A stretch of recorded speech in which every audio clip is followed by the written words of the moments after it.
actually use a circumference. Let's actually come back to these. I'm going to go to the ones that are unfortunately not. There we go.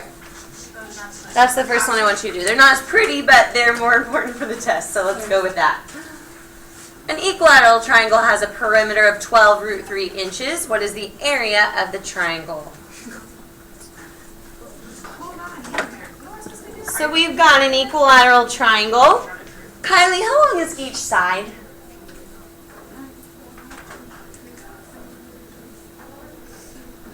Um, 12 divided by 3.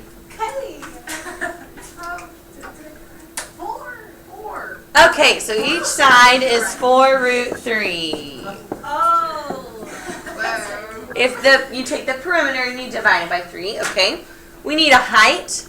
We know in an equilateral triangle, the 60 goes there and the 30 goes there. Kendall, what's across from 30? 2 root 3, so what goes across from 60?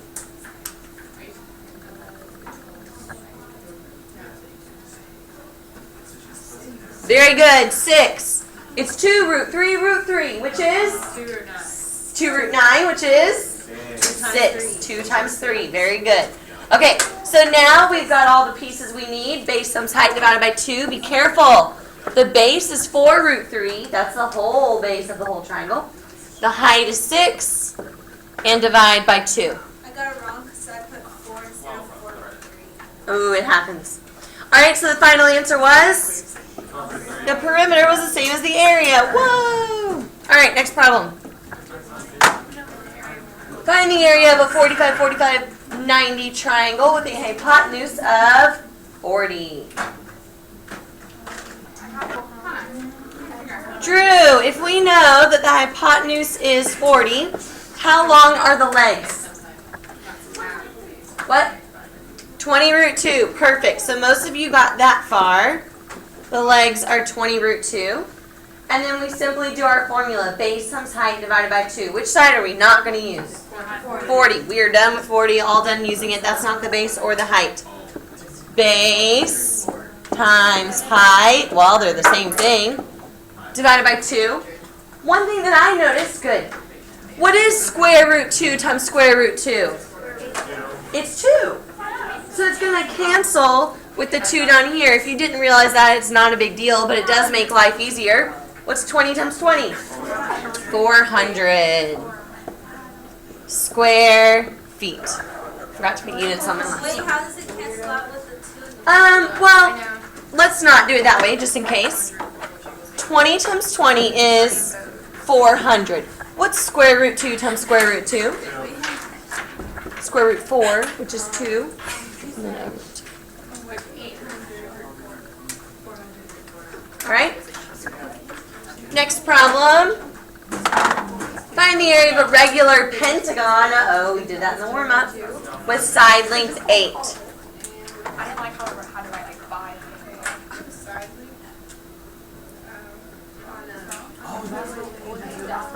We did this in the warm-up. No.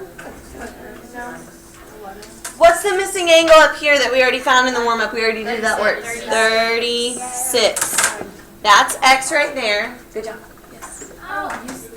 Good job. There's no square roots because we have to use trig. We got to use trig. So tan. Okay. 36 equals opposite over adjacent. Yes, very good. So you go to your calculator. It is always a decimal when we use trig. Always. Denominator divide. 4 divided by tan 36. What number is sitting in your calculator? But what does that represent? The apothem. Very good. So that's the apothem. 4 divided by tan 36 is the apothem. What do we multiply that by? The perimeter. 8 times 5. Apothem times perimeter divided by 2. So you take the number sitting there. You do times 40 divided by 2. Yep. 110.11. That's the area. That is the final answer area. Okay, what, Rachel? I'm ready.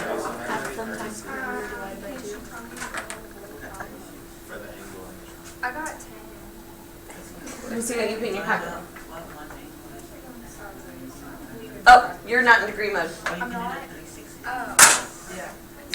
Next problem. Oh, a kite. We haven't done a kite in a while. Have you missed them? I've missed kites. The kite formula is not on your formula chart. It's the same as a rhombus. You got this. You so got this. Who's going to be first? I know, but I want to do it myself. Yes, yes.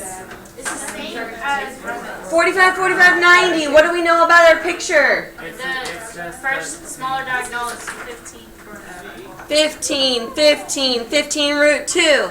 And then we know in a kite, there's a mirror. One of those diagonals is a mirror. This one's a mirror. So when 15 looks in the mirror, he sees 15. So Zoe, tell me how long one of the diagonals is. That one's low. That one's 30. The other one's 27. And the other one's 27. Awesome. Diagonal 1 times diagonal 2 divided by 2. Final answer? 405. And we don't have units. So that would be it. Oh. Light bulb? All right. Aww.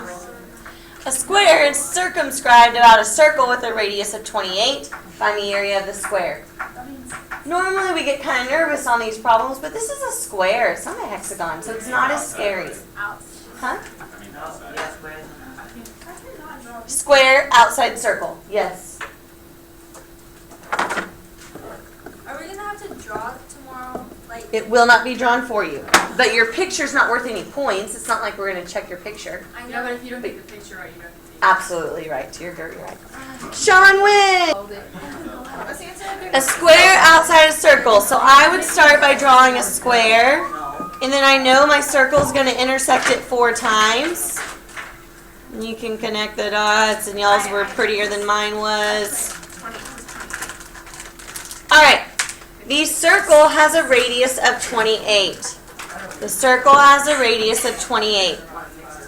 Like I said, I totally recommend just doing side squared. How long is the side?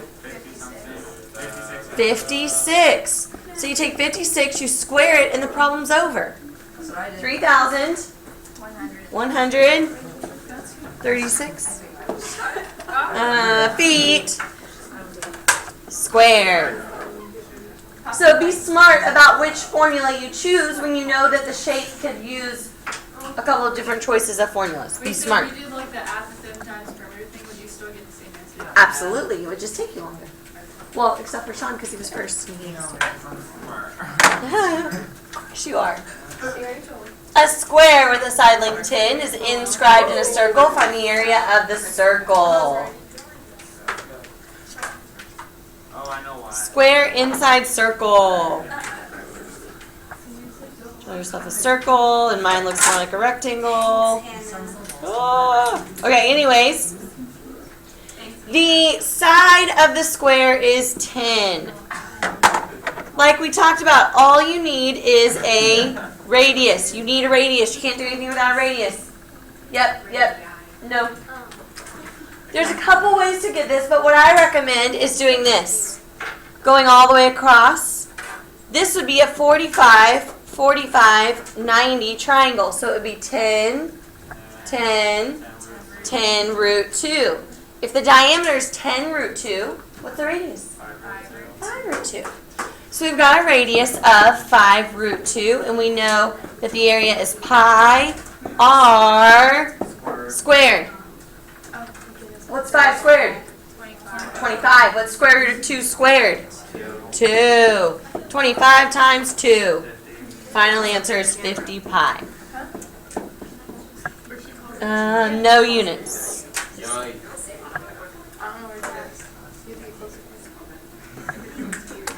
We're almost done. We only have 2 left. What is the ratio of their areas? This is the last lesson we learned. And we learned it last Thursday, so it's been a while. And not very many of you did this homework, so let's hope you still have it. Look how But it doesn't really matter whether they are, they're similar.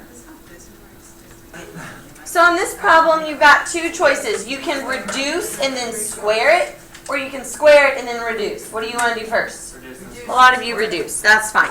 Okay, so you said 14 to 60. I know that that's reducible. Yes. And you got 7 to 30. That is the 1D ratio. Yes and yes. We want the ratio of their areas. Areas 2D. How do you make a 1D 2D? Square it. 7 squared. 30 squared. And you don't have to reduce it because you already did the reducing beforehand. So that would be the final answer on that one.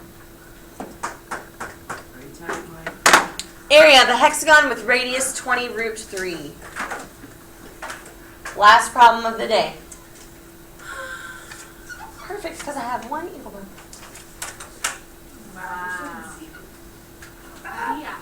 So draw your hexagon. You draw the top and the bottom, and then you connect them and connect them. You always know you need that little handy-dandy right triangle. The radius is 20 root 3. 30 goes here and 60 goes here. If 20 root 3 is across from 90, Neelan, what goes across from 30? 10 root 3, very good. And what goes across from 60? 10 root 3 root 3. 30. Thank you, Brian. So, we're going to do apothem times perimeter. Now be so careful. Here's where everyone messes up. The side is not 10 root 3. What's the side? Be careful. The side is 20 root 3. So the perimeter is 20 times 6. 120. Oops. 120. That's a 1. Root 3. That's a 1. Okay.